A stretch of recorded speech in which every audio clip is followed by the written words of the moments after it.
America, Iran కాల్పుల విరమణపై స్పందించిన India ఇంతకీ ఏమన్నారంటే, న్యూఢిల్లీ అమెరికా, ఇరాన్ కాల్పుల విరమణ ఒప్పందంపై భారత్ స్పందించింది.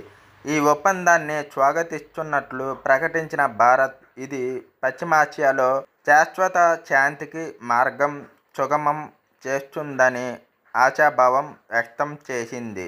వివరాల్లోకి వెళ్ళబోయే ముందు ఈ వీడియోని అయితే లైక్ చేయండి, షేర్ చేయండి, సబ్స్క్రైబ్ చేయండి. ఈ మేరకు విదేశీ వ్యవహారాల మంత్రిత్వ శాఖ సోషల్ మీడియా వేదికగా బుధవారం ఏప్రిల్ 8 ఒక ప్రకటన విడుదల చేసింది. అమెరికా, ఇరాన్ మధ్య కుదిరిన కాల్పుల విరమణను స్వాగతిస్తున్నాం. ఇది పశ్చిమాసియాలో శాశ్వత శాంతికి దారితీస్తుందని ఆశిస్తున్నాం. మేము ఇంతకుముందు చెప్పినట్లుగానే కొనసాగుతున్న సంఘర్షణకు త్వరగా ముగింపు పలకడానికి, ఉద్రిక్తతలను తగ్గించడానికి చర్చలు, దౌత్యం చాలా అవసరం అని ఎంఈఏ పేర్కొంది. పశ్చిమాసియా సంఘర్షణతో ప్రపంచ ఇంధన సరఫరా, వాణిజ్య నెట్వర్క్లకు అంతరాయం కలగడం ప్రజలను అపారమైన బాధను కలిగించిందని ఆవేదన వ్యక్తం చేసింది.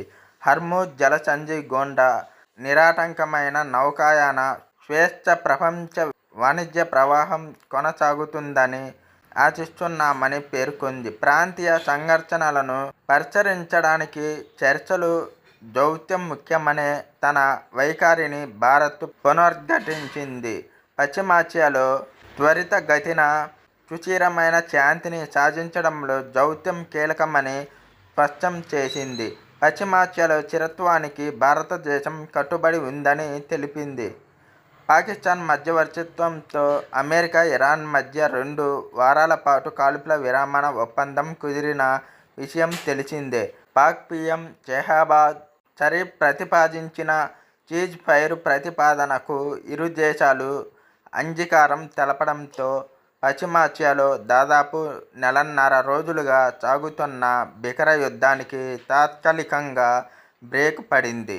యుద్ధాన్ని పూర్తిగా ముగించడమే లక్ష్యంగా 2026 ఏప్రిల్ 10న పాకిస్తాన్ రాజధాని ఇస్లామాబాద్లో అమెరికా, ఇరాన్ బృందాలు ప్రత్యక్ష చర్చలు జరపనున్నాయి.